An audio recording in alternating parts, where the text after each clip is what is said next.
वरळीतल्या भाजप मोर्चा आयोजकांवर गुन्हा दाखल करण्यात आलेला आहे। काल झालेल्या वरळीतल्या मोर्चामध्ये नियमांचं उल्लंघन झाल्यानं पोलिसांनी गुन्हा दाखल केलाय।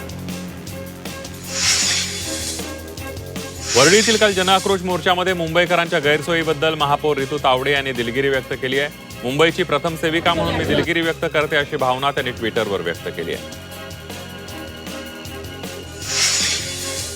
महायुतीच्या मुंबईतील महिला आरक्षण समर्थन मोर्चामध्ये एका महिलेनं जोरदार राडा केला। मोर्चामुळे जांभोरी मैदान परिसरात मोठ्या प्रमाणावर वाहतूक कोंडी झाली। तसंच लवकरात लवकर रस्ता रिकामा करण्याबाबत सुद्धा ही महिला आरडाओरडा करून सांगत होती।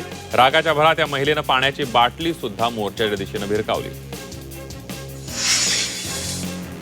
दरम्यान जांभोरीतील घटनेबाबत मंत्री गिरीश महाजन यांनी प्रतिक्रिया दिलेली आहे। त्या महिला नको त्या भाषेमध्ये बोलत होत्या असं महाजन यांनी म्हटलंय। महिलेनं बाटली फेकली होती ते योग्य नसल्याचं महाजन म्हणाले। तसंच त्या पोलिसांकडे तक्रार करू शकल्या असत्या असंही महाजनांनी म्हटलंय। सत्ताधारी रास्ता रोको करून जनतेचे हाल करतायत, मंत्री वाहतूक कोंडी करतात, हे शोभतं का अशी टीका बाळासाहेब थोरात यांनी केली आहे। महायुती मोर्चा काढून या सरकारचं करायचं काय अशा घोषणा देतात असा टोलाही लगावलाय। पहिल्यांदाच मंत्र्याला इतक्या शिव्या पडल्यात। काँग्रेस नेते नाना पटोले यांनी भाजपवर घणाघात केलेला।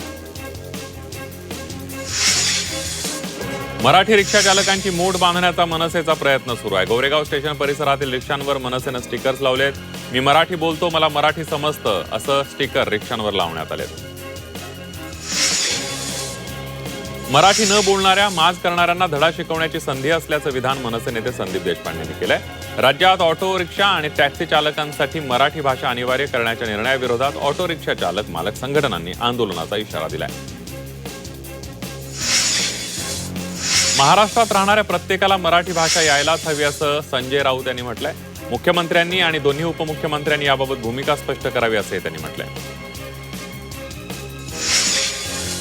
निवडणूक आयोगानं मल्लिकार्जुन खरगेंना नोटीस बजावली आहे। मोदींबाबत केलेल्या आक्षेपार्ह विधानाची दखल घेण्यात आली आहे। 24 तासांच्या आत भूमिका स्पष्ट करण्याचे आदेश देण्यात आले। काँग्रेसचे राष्ट्रीय अध्यक्ष मल्लिकार्जुन खरगे यांनी चेन्नईतील एका पत्रकार परिषदेत पंतप्रधान नरेंद्र मोदींबाबत एक वादग्रस्त विधान केलंय। खरगे यांनी पंतप्रधान मोदींचा थेट दहशतवादी असा उल्लेख केलाय। खरगेंच्या वक्तव्यामुळे नव्या वादाला फोडणी मिळाली आहे। मोदींवर टीका करणं काँग्रेसची नीती आहे। मल्लिकार्जुन खरगेंनी माफी मागावी अशी मागणी मुख्यमंत्री देवेंद्र फडणवीस यांनी केली आहे। खरगे यांनी पंतप्रधान मोदींचा थेट दहशतवादी असा उल्लेख केल्यानंतर राजकारण तापले, तर मल्लिकार्जुन खरगेंनी केलेलं विधान अशोभनीय असल्याचं एकनाथ शिंदे म्हणाले। शिंदेंनी खरगेंचा देशद्रोही असा उल्लेख केलाय। स्थानिक स्वराज्य संस्थांच्या निवडणुकांसाठी शिवसेनेनं आता थेट रणशिंग फुंकलाय। उपमुख्यमंत्री एकनाथ शिंदे यांनी प्रत्येक संपर्क मंत्र्याच्या खांद्यावर 2 जिल्ह्यांची जबाबदारी दिली आहे। कोविड काळातील श्वेतपत्रिका काढा अशी मागणी नगरसेविका यामिनी जाधव यांनी केली आहे। तुमची सत्ता आली तेव्हा तुम्ही निधी देत नव्हता, आता किमान 25 लाख रुपये तरी मिळाले आहेत, त्यामुळे आभार माना असा टोला यामिनी जाधव यांनी लगावलाय। महाविकास आघाडीमध्ये विधान परिषदेच्या एकमेव जागेसाठी मातोश्रीवर जोरदार लॉबिंग सुरू आहे। उद्धव ठाकरे यांच्या नावावर सहमती असेल तर काँग्रेसने अनुकूलता दर्शवली असतानाही ठाकरेंच्या शिवसेनेतील इच्छुक प्रयत्नशील आहेत। सुषमा अंधारे यांनी रश्मी ठाकरे यांच्याकडे गळ घातल्याची माहिती आहे। विधान परिषद निवडणुकीच्या अनुषंगानं भाजपामध्ये हालचालींना वेग आलाय। विधान परिषदेच्या नावांच्या बैठकीमध्ये चर्चा होणार असल्याची माहिती सूत्रांनी दिली आहे।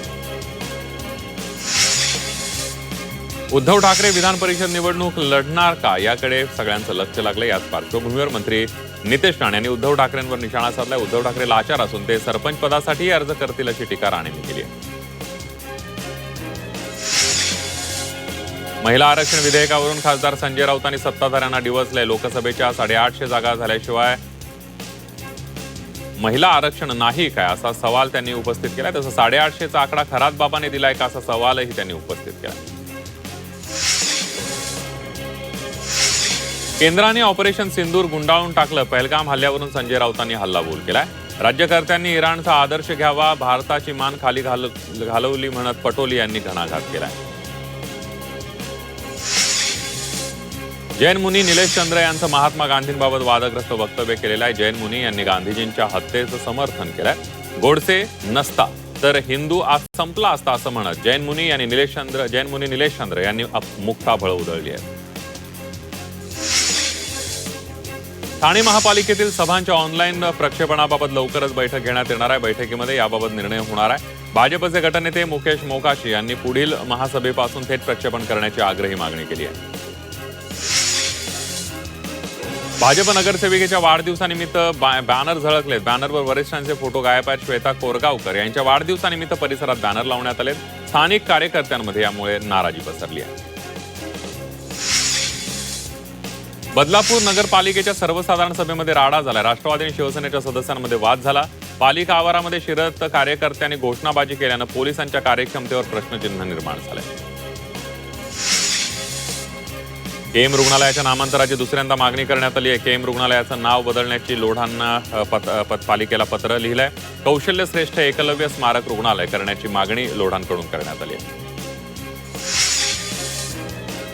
रेल्वे स्थानकाबाहेरील परिसरात बसस्थान मांडणाऱ्या बेकायदेशीर फेरीवाल्यांविरोधात न्यायालयानं वारंवार आदेश दिले आहेत. मात्र महापालिका आणि पोलिसांकडून कारवाईचा बडगा उगारला जात नाहीये. त्यामुळे सर्वसामान्यांनी कोणाकडे दाद मागायची अशी विचारणा उच्च न्यायालयानं केली आहे. मुंबईतील ए, बी, सी, ई आणि एफ दक्षिण विभागातील काही भागात आज आणि उद्या पाणी पुरवठा बंद राहणार आहे. आज सकाळी 10 वाजल्यापासून उद्या पहाटे 4 वाजेपर्यंत 18 तासांचा ब्लॉक घेण्यात आलाय. वॉल बसवण्यासाठी 18 तासांचा ब्लॉक घेण्यात आलाय. मुंबई विद्यापीठाच्या वाणिज्य शाखेच्या 6व्या सत्राच्या 3 विषयांच्या प्रश्नपत्रिका फुटल्याचा प्रकार उघडकीला आलाय. प्रश्नपत्रिका फुटल्याचा प्रकार निदर्शनास आल्याच्या घटनेला आठवडा उलटल्यानंतर अद्याप याबाबत कोणताही गुन्हा नोंदवण्यात आलेला नाहीये. खासगी विद्यार्थ्यांना फॉर्म क्रमांक 17द्वारे परीक्षेला बसण्याची सुविधा उपलब्ध करून देण्यात आली आहे. 10वी आणि 12वी परीक्षेसाठी 17 नंबरचा अर्ज सुरू करण्यात आला. या अर्जासाठी 21 मे 2026 ही अंतिम मुदत निश्चित करण्यात आली आहे. रुग्णांना दर्जेदार आणि अत्याधुनिक आरोग्य सुविधा पुरवण्यासाठी रोबोटिक शस्त्रक्रियेची सुविधा उपलब्ध करून देण्यासाठी प्रयत्न करावेत असे निर्देश आयुक्तांनी दिले. त्यामुळे लवकरच रोबोटिक शस्त्रक्रियेच्या मदतीनं अवघड शस्त्रक्रिया करणं सोपं होणार आहे.